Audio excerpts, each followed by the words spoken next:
Neymar কতটা important খেলোয়াড় সেটা খুব ভালোভাবে টের পাচ্ছে ব্রাজিল ফুটবল টিম।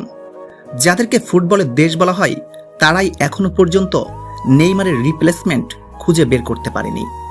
নেইমার না থাকায় দিনের পর দিন ব্যর্থতায় ভুগছে সেলেসাও বাহিনী। টিমে অনেক নামকরা খেলোয়াড় থাকলেও নেইমারের জায়গাটা কেউ পূরণ করতে পারেনি। ইনজুরি নেইমারকে সেরা হতে দেয়নি, আর সেই ইনজুরির শাস্তি ভোগ করছে গোটা ব্রাজিল টিম। নেইমার ছাড়া ব্রাজিল টিম আসলেই অসহায়, সেটার প্রমাণ বারবার দেখা যাচ্ছে। যে টিমটাকে নিয়ে বিশ্বকাপ জেতার স্বপ্ন দেখি তারাই কিনা নেইমারের রিপ্লেসমেন্ট বের করতে পারেনি।